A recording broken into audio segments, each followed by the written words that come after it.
Subscribe करें और bell दबाएं ताकि कोई खबर रह न जाए।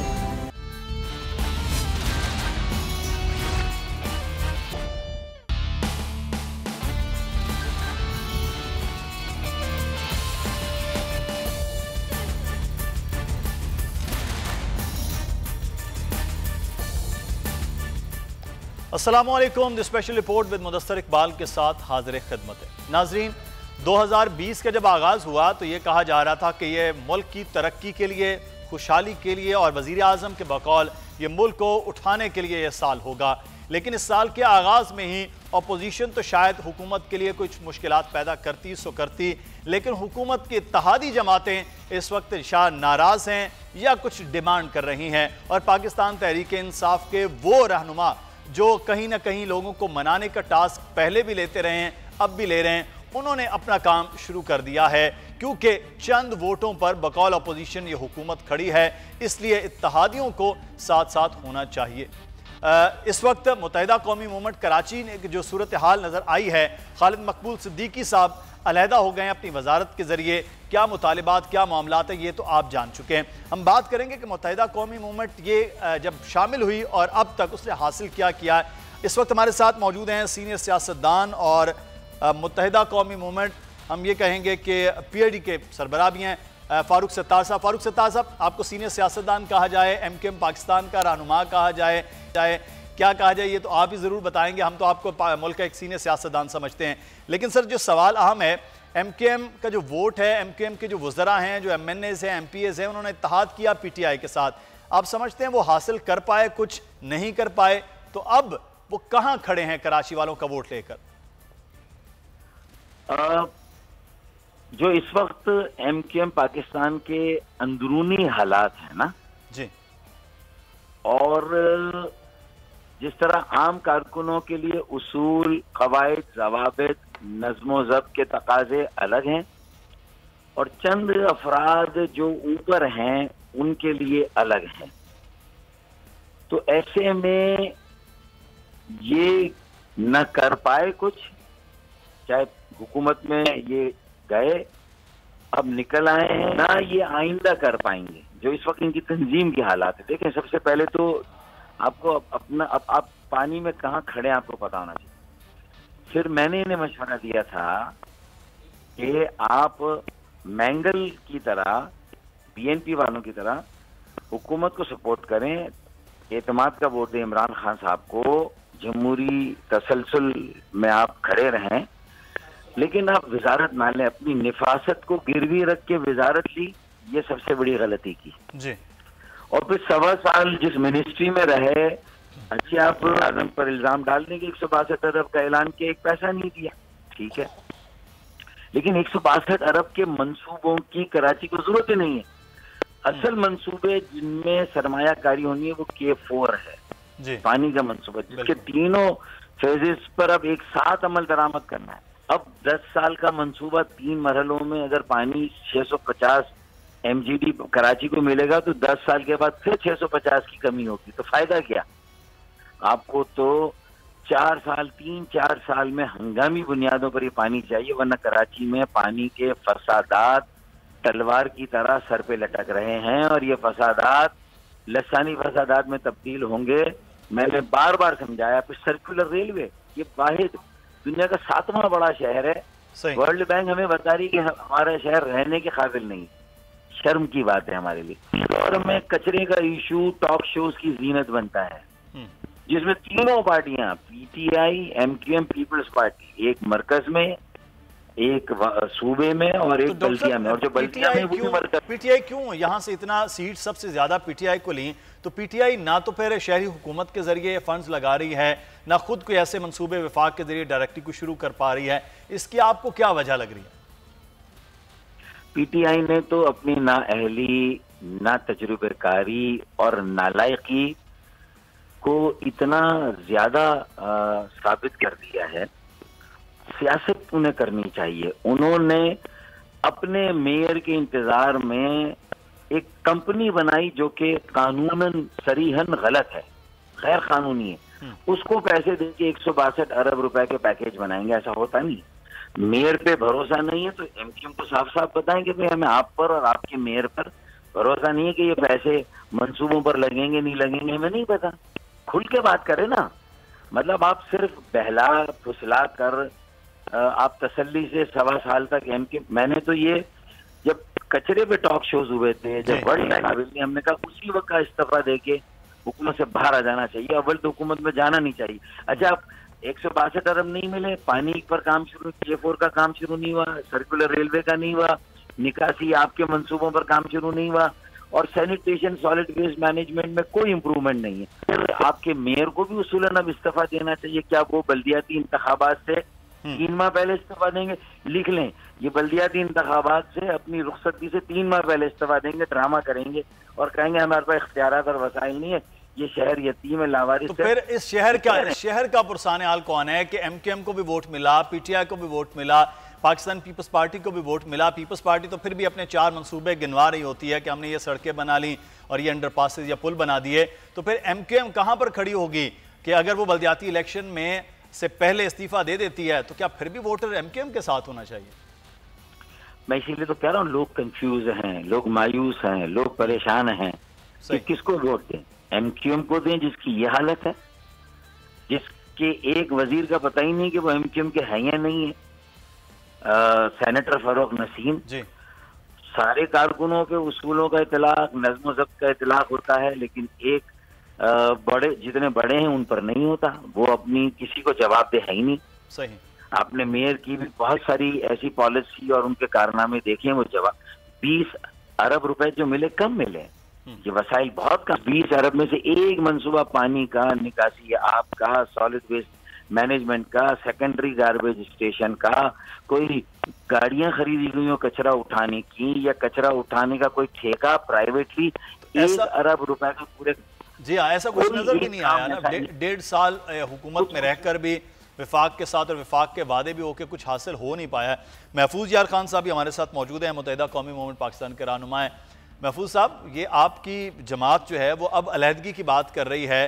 1.5 साल आप रहे, अभी अलहदा हैं, हुकूमत के साथ हैं, कन्फ्यूजन सी है, क्लियर क्यों नहीं कर पाते आपकी जमात, आपके मेयर के आप कहाँ हैं, कहाँ खड़े हैं? जो लोग कन्फ्यूज हैं उनको कन्फ्यूजन्स हैं। अच्छा। खालिद मकबूल सिद्दीकी की प्रेस कॉन्फ्रेंस और उसके बाद जो मुलाकात है उसमें तमाम वजाहतें हो गई हैं कि हमने वजारत छोड़ी है, पीटीआई का साथ नहीं छोड़ा है। अच्छा। हम इस हुकूमत को गिरने नहीं देंगे, इसके साथ हम खड़े रहेंगे जब तक ये अपने वो तमाम वायदे जो एमक्यूएम से किए हैं, अभी इन्होंने फिर टाइम दिया है। 1.5 साल में तो वो वादे पूरे नहीं हुए, अब मजीद टाइम आपने ले लिया। सब इससे पहले भी तो लोग 13 साल वायदे करते रहे। अच्छा। और जब एमक्यूएम ने समझ लिया कब ये इनके वायदे वही बेकार हैं, सर 13 साल लगे फिर आपको समझते हुए? तो समझने में तो सदियां गुजर जाती हैं। तो ये तो ऐसा शहर है। कराची की आवाम के लिए क्या होगा सर फिर? इस शहर के आवाम के लिए खुशखबरी है। अच्छा। और इंशाल्लाह ताला ये जो बड़े जो मंसूबे हैं, जैसे सर्कुलर रेलवे का है जी, K4 है, और जो बसिस के जो प्रोग्राम्स हैं, इंशाल्लाह ताला इसके रिजल्ट्स। चले हम इस पे बात करें। उज़मा कारदार साहब ने भी हमें ज्वाइन कर लिया, पाकिस्तान तहरीक इंसाफ की रहनुमा है। उज़मा कारदार साहब, आपका बहुत शुक्रिया। नया साल का आगाज़ हुआ है, इमरान खान साहब कह रहे थे ये साल मुल्क की मईशत को उठाने का और तरक्की का और बेहतरी का साल होगा। इस साल के आगाज़ में अपोजिशन तो शायद कहीं सो रही है, लेकिन आपके अपने इत्तेहादी इस वक्त नाराज़ हैं। एक के पास आप मनाने के लिए जा रहे हैं, दूसरे से मिलने जा रहे हैं, तीसरे के मुतालिबात सुनने जा रहे हैं। क्या कराची हो, क्या अंदरून सिंध हो, क्या बलोचिस्तान हो, क्या पंजाब में काफ लीग हो, ये क्या हो रहा है? बहुत शुक्रिया मुदस्सिर। आपको पता है कि जो हमारे जो पहला साल है, 1.5 साल बहुत मुश्किल गुजरा है, बहुत ज़्यादा चैलेंजेस थे, क्योंकि आपको पता है कि फंडामेंटल्स हमारी इकॉनमी के बिल्कुल तबाहशुदा थे। अब अल्हम्दुलिल्लाह वो ICU से निकल के वार्ड में आ गई है, और प्राइम मिनिस्टर ने कहा है कि 2020 जो है वो तरक्की का साल होगा।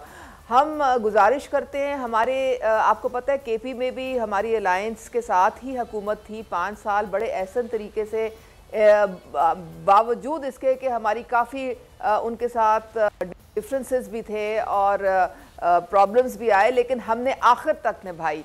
इस दफ़ा भी इंशाल्लाह ताला जो हमारे जितने भी हमारे साथ पार्टीज चल रही हैं वो उनके तमाम तहफ़्फ़ुज़ात दूर किए जाएंगे। उनकी तमाम जो जायज़ मुतालबात हैं वो प्राइम मिनिस्टर जो है उनको इदराक है इस चीज़ का, और कराची तो ख़ास तौर पे उनके दिल से लीक है। इस दफ़ा 14 सीटें आपको पता है PTI को दी थी, तो कराची के लिए तो बिल्कुल, अभी असद उमर आए थे और उन्होंने कहा था कि 162 अरब का जो तरक्याती पैकेज है वो इंशाल्लाह आहिस्ता आहिस्ता रिलीज वो करेंगे। और हमारे वो तो इमरान खान साहब ने भी ऐलान हमारे किया। साथ हैं बिल्कुल। अच्छा, मैं इस पे हम बात करें, मैं फारूक साहब से बात करें। फारूक सत्तार साहब, बल्दियाती इलेक्शन है, उसकी सारी सबसे बड़ी गेम है, उसके जरिए ही कोई चीज़ हो सकती है शहर के अंदर। पाकिस्तान तहरीक इंसाफ ने 2018 के इलेक्शन में सबसे ज़्यादा नशिस्तें हासिल की। उनकी ख्वाहिश है कि उनका मेयर हो, मुत्तहिदा कौमी उम्म चाहती है मेयरशिप उन्हीं के तसलसल के साथ रहे। तो ये सारी गेम मेयरशिप की लड़ाई नहीं है कि जिसका मेयर होगा बल्दियाती इलेक्शन के बाद ही फिर देखेंगे कि पैसा लगाना है या नहीं। बिल्कुल यही सोच इस वक्त नजर आ रही है, जो कि अपने सिर्फ सियासी मफादात को सर्व किया जा रहा है, और उसमें कई ऐसे नुमाइंदे और रहनुमा हैं जो कि सियासी मफाद से भी आगे जाके अपने जाती मफाद के लिए ही काम कर रहे हैं और सोच रहे हैं। अच्छा, अब अगर PTI का मेयर आ भी गया तो आप इतना जो है वो बैकलॉग काम का जमा हो गया है। पंजाब में देखें, मोटरवे मैं जाता हूँ अभी भी बन रही हैं, वहाँ मुल्क के माशी हालात से कोई तामीर और तरक्की के मंसूबों पर फर्क नहीं पड़ा, लेकिन 12 साल से कराची का K4 शुरू नहीं हुआ। ये उम्मीद थी, 14 सीटें PTI को मिली थी, K4 के मंसूबे में अगर सूबाई हुकूमत एक पैसा ना भी दे, इमरान खान साहब कराची से मुंतखब हुए थे, आरिफ अलवी साहब कराची से मुंतखब हुए थे, इमरान इस्माइल कराची से मुंतखब हुए। 14 सीटें चाहे मिली या उनमें से कुछ सीटें जबरदस्ती हमारी ली गई, चलें हम उसका तस्करा भी छोड़ दें उस बहस को, लेकिन K4 पर काम शुरू हो जाना चाहिए था। ये 1.25 साल ये मुजरिमाना गफलत है, ये कराची वालों में है, और इसका जवाब PTI को भी अब इलेक्शन में देना होगा। इसका मतलब अब कराची के लोग अच्छे लोगों का इंतजार कर रहे हैं, जो समाजी कारकुन है, जो मुख्तलिफ बरादरियों से ताल्लुक रखते हैं, जो मुख्तलिफ सियासी जमातों में अच्छे लोग हैं। मैं कोशिश कर रहा हूँ कि 30 साल से कम उम्र का एक मेयर कराची को दूं, 35 साल से कम उम्र की मुंतखब काउंसिल होनी चाहिए, जो 70% 30% सीनियर्स का ब्लैंड होना चाहिए। मैं जब मेयर बना था 28 साल की मेरी उम्र थी, मुस्तफा कमाल साहब जब मेयर बने 33 साल की उम्र थी। हमें कराची के यूथ के हाथ में अब कराची देना होगा, कराची के नौजवानों तो सर ये तो यूथ की पार्टी कहा जाता था पाकिस्तान तहरीक इंसाफ को कि ये यूथ की पार्टी है, यूथ ने इसको वोट दिया है, फिर कराची की यूथ इंतजार कर रही है। उस्मा कारदार साहब, कराची की यूथ इंतजार कर रही है और काम नहीं हो पा रहा है। जैसे फारूक सत्तार कह रहे हैं कि ये काम सिर्फ पंजाब और KPK में तो नहीं रुके, वहाँ तो काम चल भी रहे हैं, सुस्त यकीनी तौर पर हुए होंगे। BRT को छोड़ के वो तो शायद एक तवील मंसूबा हो गया, लेकिन कराची में तो जो विफाक के पहले से मंसूबे थे ना वो मुकम्मल हो पाए हैं, ना आपने कोई नया मंसूबा शुरू किया, जैसे K4 हो जाए या यहाँ पर रैपिड बस ट्रांजिट का मंसूबा है वो भी नहीं हो पाया। तवज्जो नहीं है, सिर्फ वोट PTI को यहाँ से, और ये वो शायद वो शहर है फैसलाबाद के बाद जहाँ से सबसे ज्यादा नशिस्तें आपको मिली हैं। मेरे MQM के भाई को ना थोड़ी सी गलत फहमी हुई है। यहाँ पे पंजाब में भी हमारा जो तरक्याती बजट है वो सिर्फ 155 अरब है, क्योंकि हम जो पुराने जो ये लोग फीते काट के चले गए थे, हम सारे वो प्रोजेक्ट्स जो हैं वो प्राइम मिनिस्टर ने कहा है कि वो भी टैक्स पेयर का पैसा था, उसका ज़िया नहीं होना चाहिए, उसको भी मुकम्मल। आपने देखा कि किस तरह से अब हम ऑरेंज ट्रेन, हालांकि 5 करोड़ का हमारा डेली खसारा है उसमें पंजाब हुकूमत का, लेकिन बावजूद उसके हम उसको मुकम्मल कर रहे हैं।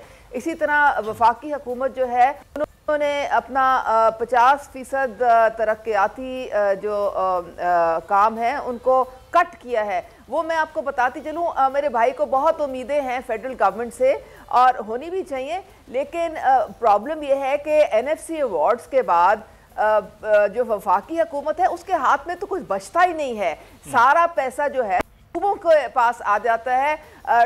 वो तो ठीक है, बिल्कुल वो ठीक है, लेकिन हम तो बात करें उस 160 अरब रुपए की। अरब में से 1000 अरब में से 2500 अरब सूबों को जाता है और 2000 अरब जो है वो आपकी डेट सर्विसिंग में चला जाता है। असल में देखें जब केपी में थे तो जो हमारी जो लोकल वो आप बिल्कुल बात ठीक करें, हम तो वो कह रहे हैं जो खुद अनाउंस किए हैं वजीर आज़म साहब ने 160 अरब रुपए, उसका तो आगाज होना चाहिए। हमने 30% अपने फंड्स जो थे, हमने 30% जो फंड्स हैं वो नीचे हमारे बल्दियात को दिए थे, लेकिन यहाँ पे सिंध हुकूमत जो है वो चाहते ही नहीं है कि कराची में कोई इम्प्रूवमेंट आए या हैदराबाद में आए। उन्हें पता है कि यहाँ पे उनका वोट बैंक जीरो है। MQM ने क्या हासिल किया है कराची वालों के लिए? सवाल आपसे सिर्फ यही कर रहे हैं लोग कि जो वादे थे PTI को दे दिया, PTI का भी जवाब आ गया। आप इस वक्त मेयरशिप पे रहें, आपकी पार्टी, आपकी हुकूमत हासिल क्या किया आपने इस शहर के लिए? देखिए, जो हमारा मेमोरेंडम ऑफ अंडरस्टैंडिंग जो 11 नुकात कल भी मुख्तलिफ चैनलों पे दिखाए जा रहे थे, तो हम जब तहरीर पे भी आदमी ओन ना करे तो यही सबसे बड़ा एक डॉक्यूमेंट होता है।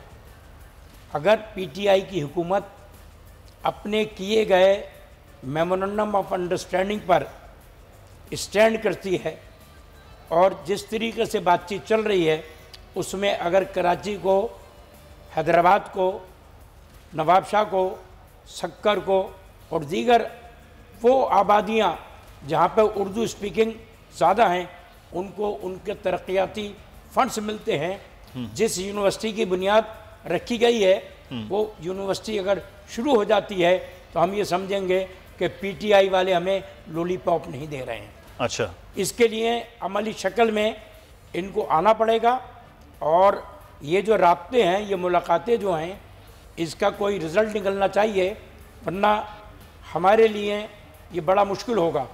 आपके लिए कितना मुश्किल होगा? मैं आपके लिए तो एक और भी ऑप्शन आया, उस पर भी हम बात करते हैं। मैं कोई ऑप्शन नहीं है, नहीं आप वो उस ऑप्शन में आपको मिला, आप कबूल करें ना करें, उस पर हम बात करते हैं। मैं उस ऑप्शन पे बाकी चले जाएं। सही, मैं उस्मा कारदार साहिबा, MQM ठीक है, वो कह रहे हैं कि जी हम उनके साथ हैं, प्रिंसिपल स्टैंड पर साथ हैं कि हम साथ देंगे, हुकूमत का साथ देंगे। 12 जो उनके तहफ़्फ़ुज़ात हैं वो हैं, वो आपके इत्तेहादियों के भी हैं। काफ लीग के साथ भी मामलात हैं कि वो आपके इत्तेहादी हैं। मामला ये है कि इससे पहले हमेशा से ये होता रहा है कि फ़ंड्स जो हैं वो बाकायदा तौर पर दिए जाते रहे, हलकों में काम होते रहे। जब आपके पंजाब में, अभी आप खुद बात कर रहे हैं कि जितना फ़ंड्स पिछले दिनों में गवर्नर पंजाब ये बात कर रहे थे मीडिया से कि जितना फ़ंड पहले लगाया जाता है वो फ़ंड नहीं लग रहे हैं। जब फंड्स ही नहीं लग रहे हैं, अवामी जो मामलात हैं वो तय ही नहीं हो रहे हैं, तो फिर आप नहीं समझते ये खलीज आपके अपने इत्तेहादियों के दरमियान, आपकी अपनी जमात, खुद जैसे आप MP हैं, आपको भी लोग पूछते हैं कि जो वोट दिए गए, आपको हमने असम्बली में भेजा, वो तो ये तो फिर एक बड़ा मामला हो जाएगा कि जब आप इत्तेहादियों को भी नहीं खुश कर पाते हैं, वोटर्स को भी खुश नहीं कर पाते हैं, तो अल्टीमेटली क्या हासिल होगा आपको?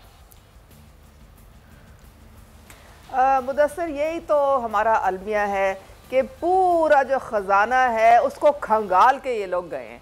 आपके पास कोई पैसे होंगे तो वो डेवलपमेंट पे लगेंगे ना, जब आपके पास पैसे ही नहीं है तो डेवलपमेंट कहाँ की करनी है आपने? तो आपको मैं यही तो मैं इत्तेहादियों से भी रिक्वेस्ट है, प्राइम मिनिस्टर भी बार बार कह रहे हैं कि वो मुश्किल वक्त अब गुजर गया है, वो जो टफ फैसले हमें लेने पड़े थे वो हमने ले लिए हैं। देखें, गर्दिशी कर्जा आपका 38 अरब था महीने का, अब वो कम हो के 12 अरब पे वो ले आए हैं। अब ये सारे इंडिकेटर्स हैं पॉजिटिव। आपकी स्टॉक मार्केट 43,000 पे पहुंच गई, इसका मतलब लेकिन इसके पैरेलल आपने महंगाई भी तो बहुत ज्यादा कर दी है। आप पेट्रोल का रेट बढ़ गया, बिजली का है, गैस फिर बढ़ से वो देखिए, हम सारों को वो रैशनलाइज करनी पड़ी थी प्राइसेस मुदस्सिर, वरना देखें सस्टेनेबल ग्रोथ तो हो ही नहीं सकती है। अगर हर चीज सब्सिडी पे होगी, हर चीज खसारे में होगी, हर प्रोजेक्ट हर स्कीम आपका खसारे में जाएगा, तो आप कहां पे अपने पांव पे खड़े होंगे? अब ये पंजाब में 1100 का हमें खसारा दे के गए थे, तो इसलिए जब खसारा होता है तो आपके तो अपने अखराजात करने के लिए पैसे नहीं होते हैं, आपके तनख्वाहों के पैसे नहीं होते हैं, डेवलपमेंट तो उसके बाद आती है ना। तो इंशाल्लाह ताला वो मुश्किल पीरियड खत्म हो गया है। हैदराबाद यूनिवर्सिटी बिल्कुल, देखें प्राइम मिनिस्टर तो एजुकेशन में बहुत वो कहते हैं कि अपना पैसा इस्तेमाल ही एजुकेशन और हेल्थ पे होना चाहिए। हैदराबाद की भी यूनिवर्सिटी जरूर इंशाल्लाह ताला उसका इजरा होगा। बाकी यूनिवर्सिटीज पे भी हम काम शुरू कर रहे हैं। तो ये फिक्र ना करें। चलें, ये इंतजार कर रहे हैं कराची के लोग, हैदराबाद के लोग, सक्खर के लोग, बड़े शहर जो सिंध के हैं, वो लोग इंतजार कर रहे हैं कि कब इमरान वादा वो पूरा करेंगे। और हमें यहाँ पर ब्रेक लेना, ब्रेक के बाद वापस आएंगे। साबिक वज़ीर आज़म लंदन के रेस्टोरेंट में निहारी खा रहे हैं, नाश्ता कर रहे हैं, या वो सिर्फ हवाखोरी के लिए बाहर गए हैं। वज़ीर आज़म का जो नोटिस है इस पर पंजाब हुकूमत क्या कह रही है और पाकिस्तान मुस्लिम यूनियन का मौक़िफ़ क्या है, ब्रेक के बाद जानेंगे। मेहमान हमारे साथ हैं, आप भी हमारे साथ रहिए।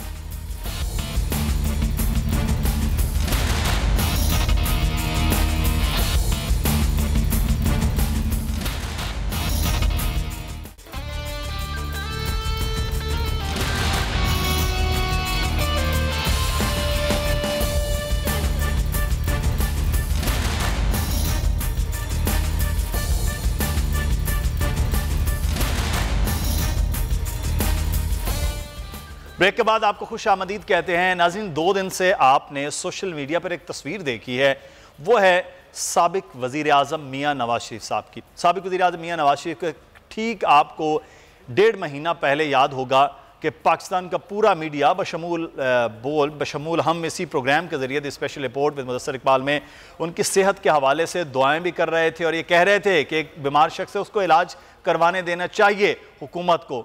हुकूमत की अपनी फिर एक टीम और हुकूमती डॉक्टर्स की भी टीम, उसमें वज़ीर सेहत शामिल थे, पूरी टीम बनी, रिपोर्ट्स तैयार हुई और फिर अदालत से इजाज़त हो गई और साबिक वज़ीर आज़म मियाँ नवाज शरीफ लंदन चले गए।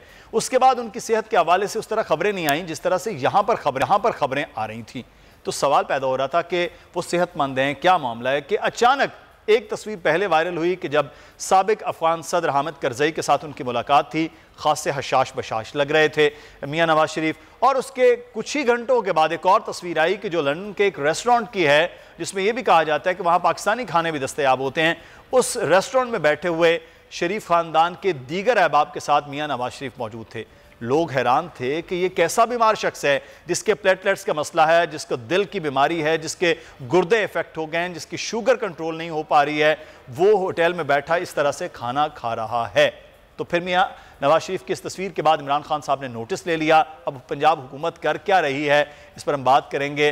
कारदार साहिबा मौजूद हैं। उस्मा कारदार साहिबा, आपने तो एक बीमार शख्स को जाने दिया था, इजाज़त दी, आपकी अपनी committee doctors, doctor Yasmin Rashid Sahiba भी उसमें शामिल थी, वो वहाँ गए हैं, वहाँ वो हशाश बशाश हो गए हैं, तो उनकी दरख्वास्त भी पंजाब हुकूमत के पास पड़ी है, उसको रद्द करें, वापस बुलाएं एक ऐसे शख्स को जो इस वक्त पाकिस्तान की अदालतों के ज़रिए मुजरिम डिक्लेयर है और वो अपनी सज़ा आकर भुगते। आप कुछ कर नहीं रहे हैं। मुदस्सिर, ये सवाल सिर्फ आप हमसे नहीं पूछ रहे हैं, ये पूरी कौम हमसे सवाल पूछ रही है। वो कह रही है कि आपने एक मुजरिम को बाहर भेज दिया है और वो आपने कहा कि वो तो ज़िंदगी मौत की कश्मकश में है, तो क्या उसकी निहारी पाई से प्लेटलेट इलाज हो रहा है वहाँ पे एक रेस्टोरेंट में बैठ के? तो हमारे लिए तो बहुत एक परेशान कुन ये सिचुएशन है। और आज आपने देखा है कि डॉक्टर यास्मीन राशिद ने प्रेस कॉन्फ्रेंस भी की है और उसमें उन्होंने कई सवाल उठाए हैं। उन्होंने कहा है कि भाई ने हमसे अगर तौसीह लेनी है तो उसके लिए आप हमें रिपोर्ट भेजें कि आपका इलाज कहाँ तक पहुँचा है। आपका पेट स्कैन भी सुना हुआ है वहाँ पे, फिर आपको हमें ये बताया गया कि यहाँ पे फालिज रहा है और 10 किस्म की जो बीमारियाँ थी जहाँ से ये की और वो लंदन की जाके तो हवाओं में सारी बीमारियाँ पता नहीं वो किधर चली गई हैं। तो ये अब मेरे ख्याल में पंजाब हुकूमत जो है सी देने में उनके वो माजरत करेगी, क्योंकि जो देखें एक ऑप्टिक्स होते हैं, आप बीमार शख्स है वहाँ पे अब कहा उनको हवाखोरी के लिए डॉक्टर हवाखोरी के लिए उनको किसी पार्क में ले जाए ना, एक रेस्टोरेंट में तो वैसे ही ऑक्सीजन होती है, इतने लोग भरे होते हैं और वहाँ पे मुझे समझ नहीं आ रही है। असल में ठंड बहुत होगी लंदन में, इसलिए शायद वो रेस्टोरेंट में बैठना मुनासिब है। देखिए रेस्टोरेंट में तो कई किस्म की इन्फेक्शंस होती हैं। यहाँ पे उनको एक आपको पता है कि आईसीयू में और एक बिल्कुल 24 घंटे उनके पास कम से कम 8-10 स्पेशलिस्ट थे उनको देखते थे। तो एक शख्स जिसको इतनी बीमारियां लाहक हो वो कैसे एक पब्लिक प्लेस में जा सकता है? वहां पर तो कई किस्म के लोग होंगे। सही, बिल्कुल ठीक है। अच्छा, मैं महफूज साहब मुस्कुरा भी रहे हैं, हमें तो अब कौम को फेस करना बहुत मुश्किल हो रहा है। मियाँ साहब के साथ इनकी भी बहुत पुरानी दोस्ती नहीं है। मियाँ साहब यहाँ इतने बीमार थे, महफूज साहब आप भी उनके लिए दुआ कर रहे थे, वहाँ वो खासे सेहतमंद हो गए हैं, हवा बदली है, मुल्क से बाहर गए तो बेहतर भी हो गए, लेकिन ये रेस्टोरेंट में एक बीमार शख्स ऐसा जिसकी अभी तक बीमारी का प्रॉपरली तयन नहीं हो सका बकौल उनके डॉक्टर्स के, वो इस तरह से रेस्टोरेंट में बैठ के खाने खा रहा हो, ये अचंभे की बात नहीं है? देखिए, जब मियाँ साहब को रवाना कर रहे थे तो आपने कोई डाइट का शेड्यूल नहीं दिया था। अच्छा, कि वो क्या खाएंगे क्या नहीं खाएंगे, मतलब वो निहारी खा सकते हैं वहाँ, कहाँ नहीं जाएंगे। और वो अपना ट्रीटमेंट आज़ाद शहरी हैं अब कर रहे हैं। और प्लेटलेट्स में जो है ना, बोन मेरो जो है वो प्लेटलेट्स बनाना छोड़ देता है। अच्छा। तो उसके लिए अगर निहारी पाए, ये तमाम चीज़ें फज्जे उज्जे के मिले हैं तो प्लेट, मतलब आप हिकमत भी करते हैं, इलाज भी बता रहे हैं आप बोन मेरो का। मैं उसकी वजह ये है कि ये प्लेटलेट्स कोई ऐसी बीमारी नहीं है, अगर नाक और मुंह से या और किसी जगह से खून बहना शुरू होता है सही, तो आदमी की जिंदगी और मौत पे बनता है। ये बात मैं इसलिए बड़े वसूख से कह रहा हूँ कि मेरे बेटे के 7,000 थे प्लेटलेट्स, वो गोरख खेल गया। अब उसके 14 थे, वो कल खैरपुर में शिकार खेल कर आए, परसों खैरपुर में तो शिकार ठीक खेल है कर ना, आया। फिर तो कोई मसला नहीं कि मियाँ साहब बाहर खाना खा लें। और तो कल अपने कॉलेज के साथ पिकनिक कर आया। अगर आप प्लेटलेट्स के मरीज को, सर वो ये भी प्लेट्स हो सकती हैं, वो तो प्लेटलेट्स मर्ज नहीं हो सकता, प्लेट्स भी तो हो सकती हैं जिसमें कोई खाना वाना मतलब वो हो, उसमें बोन मेरो के लिए आपको जबरदस्त किस्म की बोंग चाहिए होगी है। तो बहरहाल ये एक मजाक की बात है हम, लेकिन एक चीज है मैं बात करूं कि इस पर आप जिस किस्म की बात या हम जिस किस्म की बात ये कर रहे हैं, अल्लाह ताला उन्हें सेहत दे, लेकिन एक चीज है उस्मा कारदार साहिबा, मरियम औरंगजेब साहिबा ने कहा कि अगर इतनी तशवीश हो रही है तो डॉक्टर यास्मीन राशिद लंदन चली जाएं, वो खुद जाके देख लें। वो कह रहे हैं कि आज जो तरजीह है इस हुकूमत की, वो सियासत में सिर्फ मियां नवाज शरीफ की सेहत ही रह गई है, उसके अलावा उनके पास कोई काम ही नहीं है आपकी हुकूमत के पास। मरियम नवाज शरीफ को तो मैं सिर्फ आपके तफस्सुस, सर मरियम औरंगजेब साहिबा की ये बयान था, चौधरी शुगर, अच्छा मरियम औरंगजेब साहिबा का, मरियम औरंगजेब को भी वहां पे लंदन में पार्टी करने का मौका मिल रहा है, तो वो तो चाहेंगी कि वो रोज उनको बुला लिया जाए और पार्टी की जाए वहां पे, क्योंकि सारी काबीना और सारे इनके लीडरान जो हैं वो इनके सैर करके आते हैं।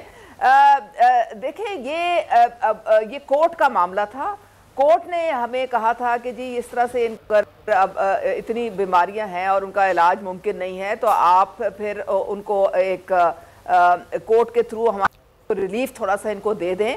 अब अगर 6 हफ्ते उनके गुजर गए हैं और वो हशाश बशाश ठीक ठाक हमें नजर आ रहे हैं, तो या तो वो रिपोर्ट्स भेज दें। यास्मीन राशिद साहिबा ने यही कहा है, उन्होंने अपनी कोई रिपोर्ट नहीं भेजी, सिर्फ पुरानी रिपोर्ट्स लगा के तो उन्होंने भेज दी हैं डॉक्टर अदनान ने।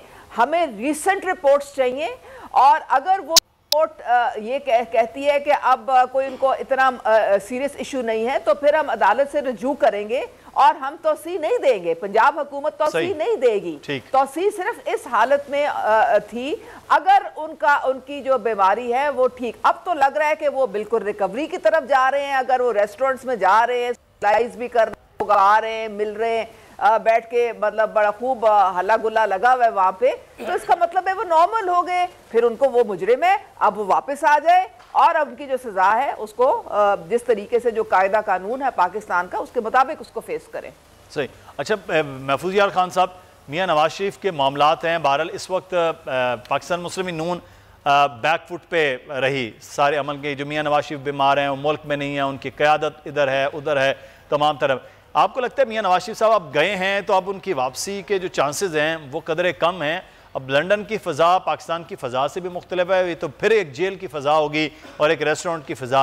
आपको लग रहा है मियां साहब अब मज़ीद तवालत वहाँ उनकी हो जाएगी? देखिए, जो मैं समझ रहा हूँ, अमेरिका में जॉन हॉपकिंस में इनका एक टेस्ट होना है, क्योंकि प्लेटलेट्स पे जॉन हॉपकिंस यूनिवर्सिटी जो है उसकी महारत और उनकी बनाई हुई अद्वियात जो हैं वो ज़्यादा इफ़ेक्टिव होती हैं, लेकिन उसका एक प्रोसेस है। सही। और उस प्रोसेस को भी यहाँ सामने पूरा करना होगा। मैं दुआ गो हूँ कि मियाँ साहब जल्द सेहतयाब हों, पाकिस्तान आए पाकिस्तान की सियासत में हिस्सा लें और अपनी सजा भुगते हैं, जो उनको सजा अदालत तो ने दी सजा है जी। वो तो जब आएंगे कोर्ट में बिल्कुल, तो कोई ठीक नहीं कि उस वक्त का जो फैसला हो जजों का वो उनकी सज़ा को दूसरे अंदाज से देखें। जैसे अभी परवेज़ मुशर्रफ साहब की सज़ा के सिलसिले में बुनियादी एतबार से उसकी ओरिजिन ऑफ द कोर्ट ही ख़त्म हो गया। जी हाँ, तो तकनीकी एतबार से आपको कानून के तालिब इल्म की हैसियत से तहकीक करते रहना चाहिए और अच्छे वकला जो हैं वो इसी बात की फीस लेते हैं। सही, हमें फीस देंगे तो आपको लग रहा है मियाँ साहब वापस आएंगे? बिल्कुल आएंगे। इसलिए अच्छा। अगर मियाँ साहब या उनकी फैमिली वापस नहीं आती है तो वो इस मुल्क की सियासत में एक क़स्सा पारीना बन जाएंगे, क्योंकि जो लोग भी जीते हैं इलेक्शन वो मियाँ नवाज शरीफ की लीडरशिप के सामने जीते हैं। अब ये फैसला उनको करना है। सही, जब वो अपनी बीमार बीवी को छोड़कर बिस्तर मर्ग पर आ सकते हैं, ठीक, अपनी बेटी के साथ आके जेल भुगत सकते हैं, तो चलिए अब बेटी के लिए भी आसान नहीं होगा कि वो जितना वापस जा सके, क्योंकि वो पहले जितना नवाज शरीफ को जानता हूं, सही, मुझे ये यकीन है कि नवाज शरीफ बिल्कुल वापस आएंगे। चलें, अल्लाह करे वो वापस, उनको वापस आना है। वो पाबंद हैं सर, वो पाबंद हैं, वो मुआहिदा करके गए हैं, उनको जमानत पे गए हैं, वो उनको भाग नहीं सकते हैं, क्योंकि वो इस वक्त मुजरिम है, ना कि वो सिर्फ सियासतदान है, ना वो मुलजिम है, वो मुजरिम है। मियाँ साहब को वापस ज़रूर आना है। बहुत शुक्रिया महफूज यार खान साहब आपके वक्त का, उस्मा कारदार साहिबा आपके वक्त का बहुत शुक्रिया। हमें एक ब्रेक लेना, ब्रेक के बाद वापस आएंगे और आज़ाद कश्मीर और बलोचिस्तान में मौसम की तबाहकारियाँ हैं उनके हवाले से आपको अपडेट करेंगे। हमारे साथ रहिएगा।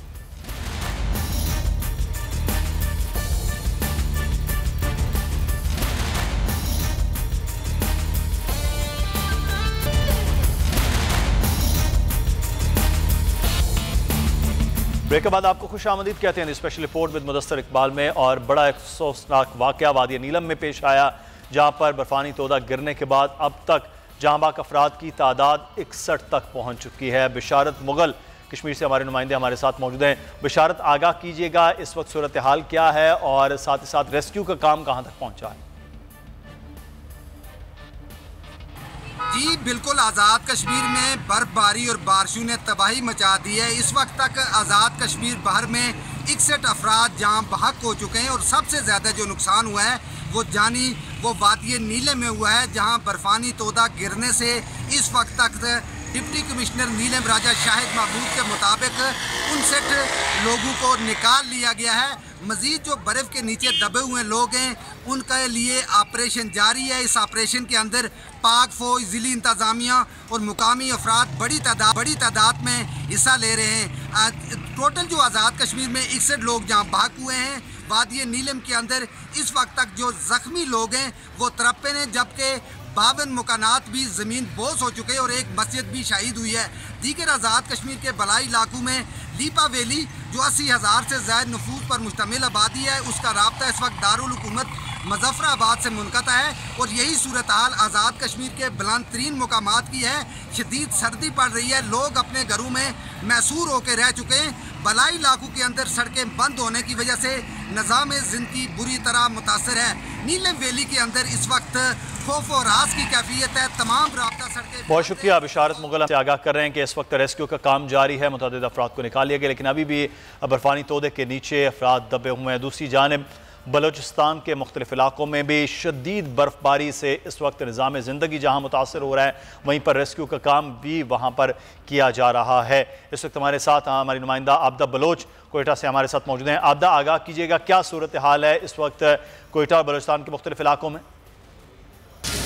जी बिल्कुल, बलूचिस्तान में 2 रोज़ की जो बर्फ़बारी और बारिशें हैं तबाही मचा दी है। जो बर्फ़बारी और बारिशें हैं उनमें अब तक PDMA के मुताबिक 24 अफराद ज़िंदगी की बाजी हार चुके हैं, जबकि कई अफराद जो है रोड फिसलन की वजह से ज़ख्मी हुए और हॉस्पिटल आए। ताहम अगर कोयटा के मुख्तलिफ शाहराओं के हवाले से बात की जाए तो कान मैतरज़ई में मुकम्मल तौर पर जो है रस्ते को क्लियर कर दिया गया गया है और वहाँ पर जो PDMA हुकाम है, इसके साथ साथ सिक्योरिटी फोर्सेज है, उन्होंने बर वक्त कार्रवाई की और आज 2-3 दिन के बाद जो कान में तर्जे के इलाका है वो क्लियर कर दिया है और ट्रैफिक के लिए बहाल कर दिया गया है। जो मुसाफिर वहाँ पर फंसे हुए थे उनको भी वहाँ से रेस्क्यू कर लिया गया है। तमाम इमदादी जो कार्रवाइयाँ है वो जारी है। कुछ शराय अब भी ऐसी है जहाँ पर हमें तफसीलात से आगाह किया। मुख्तलिफ इलाकों में इस वक्त इमदादी कार्रवाइयाँ जारी हैं। इमदादी कार्रवाइयों का अहवाल पर बात कर लेते हैं। तर्जुमान बलूचिस्तान हुकूमत लियाकत शाहवानी साहब इस वक्त हमारे साथ मौजूद हैं। लियाकत साहब, बहुत शुक्रिया आपके वक्त का। एक तो ये बताइएगा क्या सूरत हाल है, कौन से इलाके ज़्यादा मुतासर हुए हैं और आपकी हुकूमत PDMA डिपार्टमेंट आपका वो कहाँ तक उन्होंने मामलात को निपटा लिया है, रेस्क्यू कितने लोगों को कर लिया? देखिए, 30 साल बर्फबारी और बारिशों का जो रिकॉर्ड है वो टूट चुका है और इस स्केल पे बर्फबारी के बाद अल्हम्दुलिल्लाह बलूचिस्तान गवर्नमेंट में जिस एफिशिएंसी और कम्पिटेंसी के साथ ये पूरा जो रेस्क्यू का मिशन है इसको हमने आज अकम्प्लिश किया है, पाए तकमील तक पहुंचाया है। अल्लाह का हम शुक्रगुजार हैं कि हमारे लिए बहुत बड़ा चैलेंज था, ख़ुसूसन कान मैतरजई है, मशकिल का इलाका है, दालबंदीन का इलाका है, फार फ्लंग एरियाज है जहाँ पे लोग स्ट्रैंडेड थे, सैकड़ों लोग, लेकिन अल्हम्दुलिल्लाह तमाम लोगों को जो है हमने बखैर व आफियत रेस्क्यू कर लिया है। कान मैतरजई का जो बहुत बड़ा चैलेंज बना हुआ था हमारे लिए, सारी रात वज़ीर आला बलूचिस्तान जाम कमाल साहब खुद उन्होंने जाग के गुजारा है और वो खुद मॉनिटर कर रहे थे तमाम ऑपरेशन को। सही। तो रात गए जो है कान मैतरजई का जो रोड है ब्लॉकेज हमने खत्म किया, लेकिन उससे कबल ही जो स्टैंडर्ड लोग थे उन्हें हमारे जो नियर बाय FC के कैंप्स हैं, पुलिस लेवीज के स्टेशन हैं, सरकारी इमारतें हैं, वहाँ पे हमने आर्जी पनाहगाहें कायम की और इन अफराद को वहाँ पे हमने शिफ्ट किया और वहाँ पे इनका अशिया है, ईटर हैं, गैस सिलेंडर्स हैं, ब्लैंकेट्स हैं, हमने प्रोवाइड किए। बाकी कुछ लोग जिनको हम निकाल सकते थे सरकारी गाड़ियों में हमने रोड ट्रैफिक के जरिए उनको महफूज मकामात पे पहुंचाएं। एक फेज में हमने जो 3 हेलीकॉप्टर हमारे वो इस पूरे रेस्क्यू के अमल में पब्लिक को रेस्क्यू करते रहे, उनको सपोर्ट करते रहे। एक अगले आने वाले वक्त में मौसम फिर से अगले इसी हफ्ते में शदीद फिर हो रहा है, महकमा मौसमियात ये बता रहा है, तो क्या किन चीज़ों की ज़रूरत है बलूचिस्तान हुकूमत के पास कि वो वसाइल के हवाले से कि वो NDMA या वफाकी हुकूमत आपके साथ हो, क्योंकि फॉर अवे एरियाज़ हैं बलूचिस्तान में, एक जगह आबादी छोटी सी फिर दूसरी जगह मुश्किलात भी बड़ी पेश आती हैं, तो इस वक्त बुनियादी तौर पर किन मुश्किलात का ज़्यादा आपको सामना करना पड़ रहा है? देखिए, हैवी मशीनरी एक बहुत बड़ा इशू है। आपको याद होगा जब आज़ाद कश्मीर में जलजला भी आया, उस वक्त भी हैवी मशीनरी न होने की वजह से काफ़ी कीमती जानें जो है वहाँ पर फंस गए और शहादतें हुई। तो ये न सिर्फ बलूचिस्तान बल्कि पूरे मुल्क के लिए NDMA और PDMA ये हमारी मुस्तकिल ज़रूरत रहेंगी, लेकिन हमने आज खुद जो है जो रिसेंट बजट है उसमें एलोकेशन की थी हैवी मशीनरी के लिए भी। अभी भी हमारे स्लो क्लियरिंग के लिए जो हैवी मशीनरी है वो शिपिंग के लिए, ये बहरहाल एक मसला है जिससे आपकी हुकूमत भी बहुत शुक्रिया। लियाकत शाहवानी साहब हमारे साथ मौजूद थे, तर्जुमान बलूचिस्तान हुकूमत। और जाते जाते आपको बताते चलें कि 100 साला रिकॉर्ड कल कराची वालों के लिए टूट जाएगा, क्योंकि इससे पहले 100 साल में कराची में इतनी सर्दी नहीं हुई जितनी कल होगी। अपना बहुत सा ख्याल और अपने बच्चों का बहुत सा ख्याल रखिएगा। प्रोग्राम से मुदस्सिर इकबाल को इजाज़त दीजिए। अल्लाह हाफ़िज़।